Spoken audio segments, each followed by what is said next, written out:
Dice que tiene que aparecer en todos los alimentadores, ¿verdad? A veces los hacemos aparecer incluso para los circuitos derivados en los cuadros de carga, ¿verdad? Eso tiene que aparecer. Es el segundo que debe ser obligado. Vamos a poner un alimentador para un tablero con una carga continua de 120. Y vuelvo a utilizar el término continua. Una carga continua, porque es el más crítico. El otro no es crítico, se le quita el 25 y ya, nada más es una distancia de 150 metros. Normalmente los cursos, cuando los damos, siempre los calculamos solo por capacidad de conducción, porque si no hay que dar una distancia, ¿verdad? Y luego dice, en un sistema 220, 127, ¿qué caída de tensión se tendrá? Tengo una temperatura ambiente de 30 y tengo 3 conductores portadores de corriente en una sola canalización. Es la situación ideal, ¿verdad? Entonces, primero, ya vimos el cálculo de capacidad de conducción. En este caso, no tengo factores. No tengo ni ajuste ni corrección.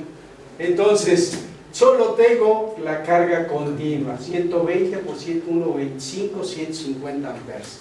150 mayor que 100, directamente columna de 75, y llevo y que es un 0. Calibre un 0 a 75 grados centígrados. Aquí le pueden poner la terminación del aislamiento que requieran ustedes, seco, húmedo, mojado, o incluso especial, ¿verdad? Cuando necesita el nylon encima. Entonces, y luego la protección por 240, 4, este conductor que se protege a su capacidad de conducción, no más de, y hay 3 excepciones en las cuales sí podemos, un 0 se protege con 150. Ya tengo la capacidad de conducción, vean esta, no necesito hacer ningún otro cálculo, no tengo factores, mi selección tiene que ser o debe ser directa, más de 100 amperes, columna 75. ¿Puedo instalar aquí luego un calibre, un 0 a 90 grados? Sí, lo puedes hacer, no tiene problema. Y luego tenemos entonces cómo calcular la caída de tensión. La caída de tensión, hay 2 métodos. El resistivo, que solo toma en cuenta la parte de la corriente directa, la parte de la corriente continua solo toma en cuenta la parte de la corriente continua, porque se compone de 2, ¿verdad? Entonces, la norma, el código, trae su tabla donde están considerando la resistividad, la resistencia, ya estoy hablando como maestro, la resistencia y la inductancia. En la parte hay las fórmulas muy sencillas que conocemos son solamente de la parte resistiva, no toman en cuenta la parte de la inducción, ¿verdad? Aquí sí, la tenemos, la tabla 8, en la que aquí está el conductor número 10 con sus características. ¿Cuáles voy a utilizar? Me dijeron que era una canalización de acero. Pues entonces ya me encasillaron en esta para sacar la X, ¿verdad? Aquí está la X y aquí está su valor para conductor, un 0. Tiene que ver algo otra vez el aislamiento. Es característica del conductor, no del aislamiento, que es la otra parte, esa es otra cosa. Y luego tenemos la resistencia. Aquí está la resistencia del conductor de calibre 0 con estos milímetros cuadrados o esta área. Y luego tenemos que la propia tabla, aquí tengo conductores de aluminio y conductores de cobre. En este caso mis conductores son de cobre. Aquí la propia tabla ya me dice que esos cálculos de la Z, que es que finalmente me ahorran una matemática, pero que están calculados a .85. no a nuestra tradicional y omnipotente punto 9, que siempre andamos calculando todo a punto 9, ¿verdad?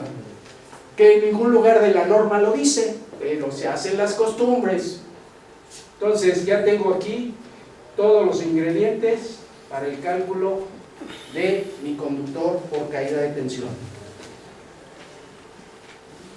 La fórmula 173 por la corriente, y vean que aquí sea continua o no sea continua, no importa. Si ustedes la calculan con la corriente continua, pues están nada más haciendo más grande su conductor. ¿Va a pasar algo? No pasa nada.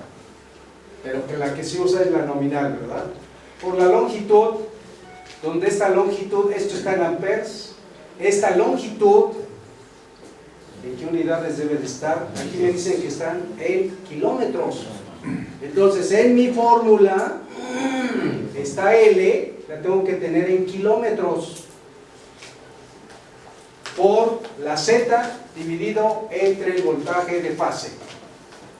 La Z es R, la parte resistiva, por el coseno del ángulo, factor de potencia, más X, seno del mismo ángulo.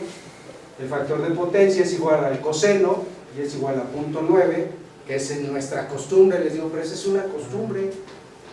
Entonces, 0.9, si me voy a mis tablas, bueno, yo todavía soy de tablas, ¿verdad? Ahora ya saca uno su calculadora y en ese ángulo le saca uno, a este ángulo, a este coseno le saca uno el ángulo, es un ángulo de 25,84 y saca uno el seno, ¿verdad?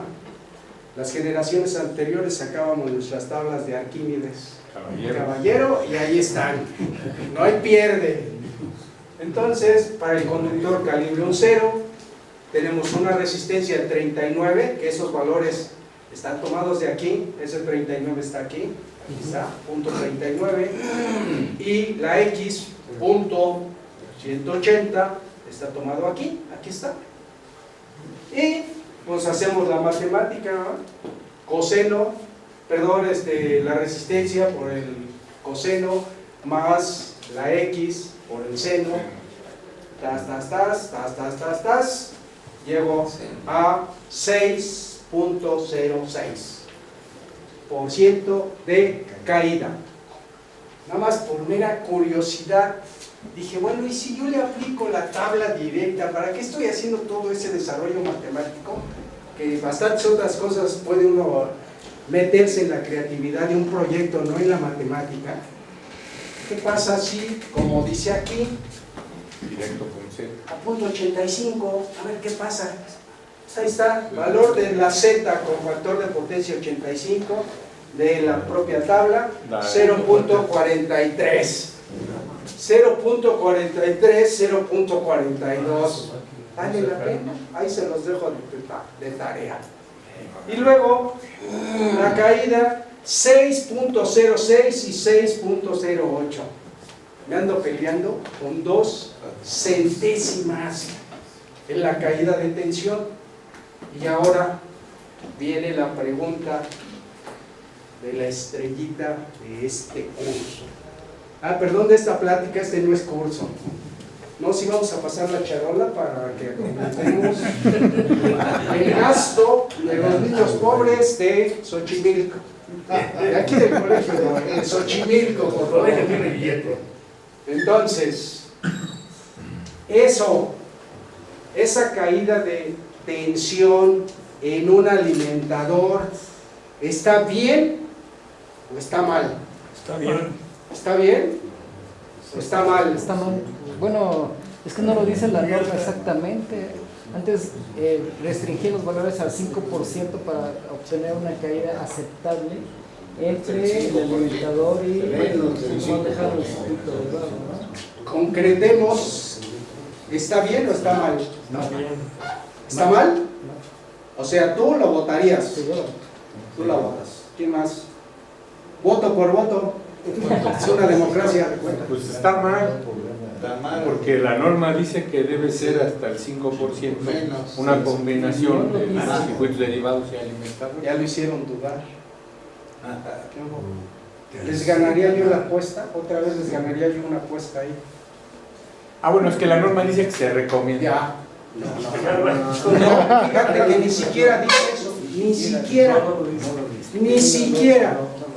La caída de tensión es obligada en dos artículos, y va el comercial. Uno es bombas contra incendio, artículo 695, donde sí se exige una caída de tensión con el 115% de la corriente nominal, y otra con la corriente de rotor bloqueado.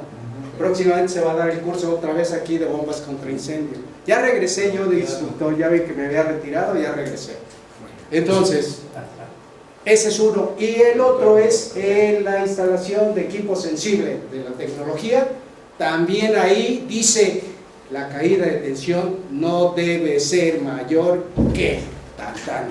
Aquí, ¿qué creen? Eso está en una nota. Una nota que nos refiere entonces no a la normatividad, a la ingeniería. Porque acuérdense que cuando algo está en una nota en la norma, no es de carácter obligatorio, es de carácter informativo, cultural. Lo tienen en 215.2 porque 215 son alimentadores, el 2 la capacidad, la A hasta 600 volts. En general, y aquí lo dice, la carga nada más deben ser capaces de conducir el 100% de la carga continua más el 125 de la carga, perdón, el 100 de la no continua más el 125 de la continua. Eso es lo obligado. Esto lo van a encontrar en la nota 2, tal como están, y al último dice, ofrecerán una eficiencia de funcionamiento razonable si ustedes respetan la regla o la ingeniería del 3%. Pero nadie les puede rechazar un proyecto por una caída de tensión, está en una nota. Oye, pero no va a funcionar tu instalación, no va a ser eficiente. Sí, ingeniero, nada más que usted como corresponsable no me está calificando la eficiencia, me está calculando la normatividad, y la normatividad está en una nota, no está en una sección. Entonces, por caída de tensión, a menos que sea una bomba contra incendio o equipo sensible electrónico, entonces sí, porque ahí sí está en las secciones donde dice no debe ser mayor, ¿verdad? Pero aquí nada más dice ofrecerán, o sea, todavía se los pone así como chance. No es el único factor que te puede quitar una eficiencia razonable en tu instalación eléctrica. Pero vamos a hacerle y ajustarnos, nos vaya a caer un ortodoxo y nos rebote nuestro proyecto porque es el 6 punto algo, ¿verdad? Y hasta creo que lo podrían hacer. Pues vamos a calcular entonces qué necesitamos.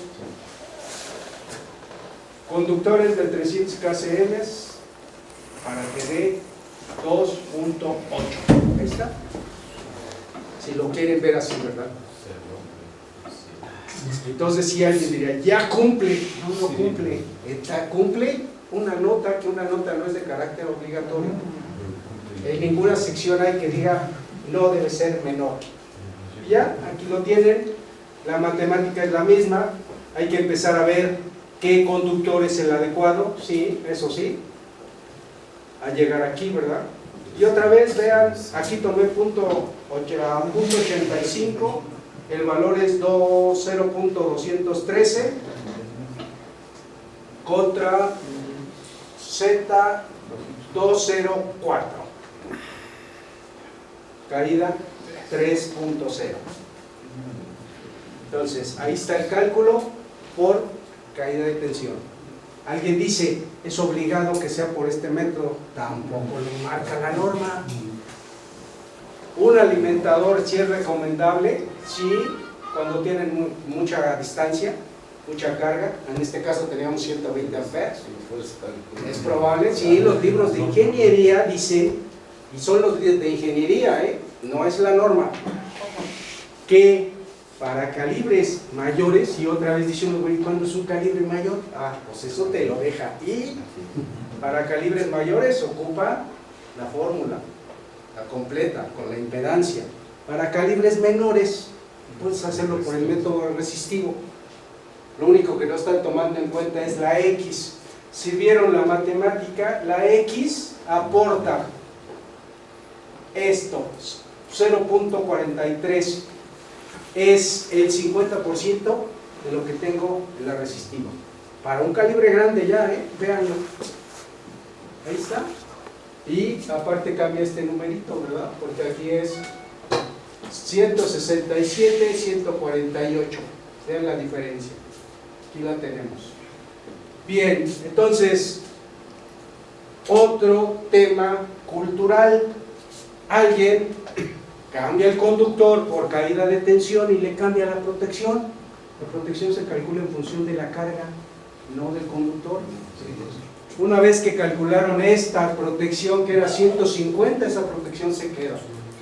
Aquí lo único que pudiera tener algún problema es, y hay que ver cómo lo soluciono, que una protección de 3 polos 150 entre conductores de 300 kcm o comprar el aditamento adecuado, ¿verdad?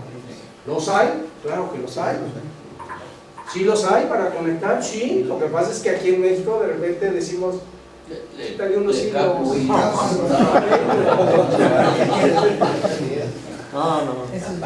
Entonces, protección no se cambia aunque cambie el conductor por caída de tensión. Son dos cálculos diferentes y igual en ningún lugar de libros de ingeniería de diseño van a encontrar que hay que cambiar esta con el cambio del nuevo conductor, en este caso que fueron de 350 kcm. Y llegamos al tercero.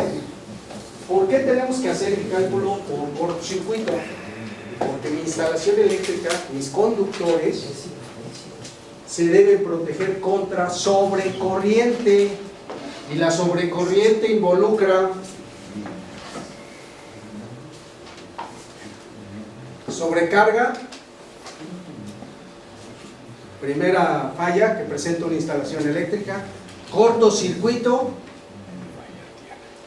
y falla tierra, contra las tres fallas. Y no es lo mismo cortocircuito que falla tierra, Por eso, si yo protejo mi conductor contra estas tres fallas, entonces sí lo estoy protegiendo contra sobrecorriente.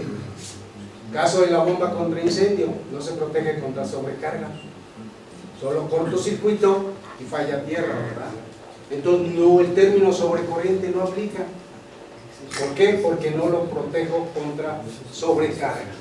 ¿Cómo se debe de hacer? Vamos a poner un alimentador para un tablero que tiene los circuitos derivados, contactos y alumbrado. Lo voy a alimentar con conductores calibre número 8, es lo que me dio por carga, después de hacer mi análisis por carga, con conductores THW75. Y cuando hago mi estudio de cortocircuito, me encuentro con que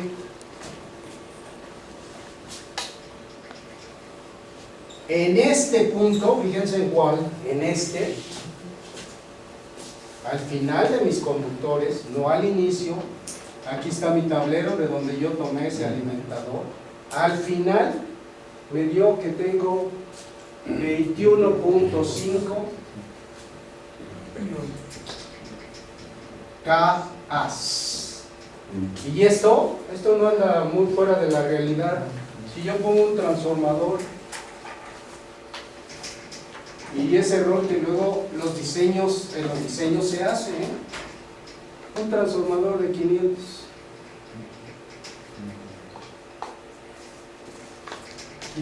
kVA a 23 kV, 220, 127.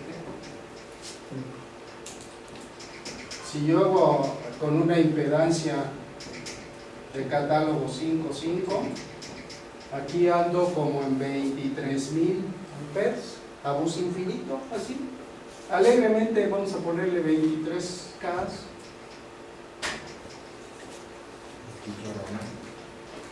Y ya alguien del tablero general, aquí está el tablero general, pegadito al transformador. Todo esto acuérdense que además está interconectado con barras. Sí. La impedancia que tienen esas barras es casi de cero. Alguien en el cuarto de la subestación se hizo fácil así, mira, ahí está. Aquí en el cuarto dijo, ¿dónde pongo un tablero? Ah, ponlo ahí. ¿De dónde lo alimento? De ese tablero, hasta el general, ahí, nomás, mira. Ya. Mira qué buenos somos. Sí, nada más que ahí hay que, obligadamente, primero este cálculo hay que hacerlo, ¿verdad? La corriente cortocircuito en toda su instalación, porque tienen una fuente propia. Aquí está. Entonces llegan a este valor y ya, el que no sabe, decía mi abuela, bendita ignorancia. Cuando no sé algo, me puede caer encima, me puedo enfermar y no voy a saber. Esa es la bendita ignorancia, cuando no sabe uno. ¿Qué puede pasar? Ah, no, pues puede pasar que estos conductores, cuando se presente la falla aquí, pues va a circular este valor, viene la corriente de este tamaño, ahí va la corriente, y entonces se va a dañar el aislamiento. ¿No fue capaz de soportarlo? Ese es el cálculo por cortocircuito, que deben ser capaces de soportar la corriente de cortocircuito que se presenta en su extremo aquí, no acá, este es el tablero aquí, este es este tablero, otro aquí. Vamos a quitar este para no confundirlo. Solo tengo una protección en el TGE. Aquí está mi tablero TGE, ahí está la protección. En este punto tengo 23. Para hacer mi estudio de cortocircuito, aquí tengo conductores, dice del número 8. Me dio que tengo 21.5 K en ese punto del tablero, ¿verdad? Esta tabla, la vine a conocer aquí hace más poquito, en el 93, en un curso que me dio el ingeniero Lorenzo Bautista. Me dijo, a ver, ¿ustedes han calculado conductores por corto? Pues hasta lo vimos así, claro. ¿Que tienen capacidad interruptiva los conductores? No, nomás no soportan la corriente. Les da los ciclos o segundos y luego vienen nuestras tres otra vez temperaturas de operación. ¿Qué es lo que se va a destruir en el momento del cortocircuito, la falla tierra? El aislamiento. Entonces tengo que tener de referencia mi aislamiento. Por eso tengo otra vez tres columnas: 60, 75 y 90, en donde tomo la corriente en amperes, obvio la corriente simétrica en amperes, por esta, que es un factor, y el resultado me va a dar en circular mils. ¿De dónde viene esto? No crean que alguien se puso a hacerlo, el ingeniero Lorenzo dijo, pues les voy a hacer una tablita para que vean. No, esta viene y seguramente ya la han visto. Bueno, este es el tiempo de operación de un termomagnético. Igual, ¿de dónde está tomado? De este estándar. Hay una tabla. Cuando tengan duda de en qué tiempo va a abrir una protección, ahí vienen todas. Ese es estándar. En el estándar 242, tabla 41. Y ahí vean que el termomagnético, caja moldeada, es para un ciclo, ¿verdad? Ok, ¿de dónde viene esta? De esta. Y esa la han visto en los manuales de cables. Ahí está siempre esa, ¿verdad? ¿Cuál es la fórmula para llegar, si quieren hacerlo por fórmula? Aquí está la fórmula. Allá ya tengo unos factores, ya está, pero papita, nomás agarro mi factor, lo multiplico por mi corriente y adiós Nicanor, se acabó. No, le quiero echar, aquí está, ahorita le vamos a echar, porque si ven, acaba en 0.5 ciclos, pero yo tengo protecciones todavía más rápidas. ¿Quiénes son esos? Los fusibles. Un cuarto de ciclo. Un cuarto de ciclo, ¿verdad? Que no está ahí. Qué gachos, no le pusieron la de un cuarto. No, esa hay que echarle la matemática. Entonces, nacen de aquí. Aquí tienen la corriente cortocircuito y acá tienen el calibre, ¿verdad? Y luego los tiempos, un ciclo, dos, aquí están. Y si tienen duda, aquí está la formulita. Esa fórmula, repito, de manuales, de cables o de libros de ingeniería. Y luego tengo la aplicación de mi tabla 8 de la norma. Características de los conductores. Que, para que vean las tropicalizaciones a lo que nos lleva, aquí dice KC1000, ¿verdad? Quiere decir que estos son KC1000. Para pasarlos a CMs, a C1000, lo necesito multiplicar por 1000. Está equivocado, pero a alguien no le gustó y dijo, no, aquí seguro el que hizo esta tabla del NEC no sabe, debe decir KC1000. Sí, cómo no. Lo que está mal es la nuestra, ¿eh? Acá dice KC1000, son C1000. Aquí por eso le puse esta notita. Espero que en esta siguiente revisión ya le pongan aquí CMs y no sigamos en ese error. No sé desde cuándo lo arrastramos, no tengo idea. Voy a señalar, aquí tengo señalizados dos conductores porque ahorita los vamos a aplicar, el 6 y el 2, en donde, ¿cuál es el uso de esta tabla? Esta tabla la usa uno para dos propósitos. El primero es ese, saber el área que necesitamos para la corriente de cortocircuito que circule por ahí, y la otra, cuánto ocupa dentro de una canalización un conductor desnudo. No es esta columna, no es esta. La que tienen que tomar es esta. Una vez que ustedes juntaron sus conductores, que aquí dice, este es el área efectiva de cobre o de aluminio, porque el conductor número 10 es la misma área en cobre que en aluminio. Entonces, este es el área, yo le llamo el área eléctrica, y esta, el área real, lo que ocupa. Son insignificancias, nada más que si les cae un corresponsable ortodoxo, les va a decir, el área de tu conductor desnudo está mal, tras, y va para afuera. La que se toma es esta. Pues ya los últimos valores no son, la diferencia no es tan corta. No, claro, claro que no. Ahí ya se ve más. Y entonces te podría suceder que tu tubería, si tomaste que tu tubería ya no cumpliera el 40% de ocupación, pues te saliera tu proyecto. Entonces, ese es el uso de esta tabla. Y sus dos columnas, tiene más, ¿verdad? Pero para diseño, yo el uso que le he encontrado son esas dos columnas. Bien, ¿cómo la ocupamos entonces? Primero, vamos a calcular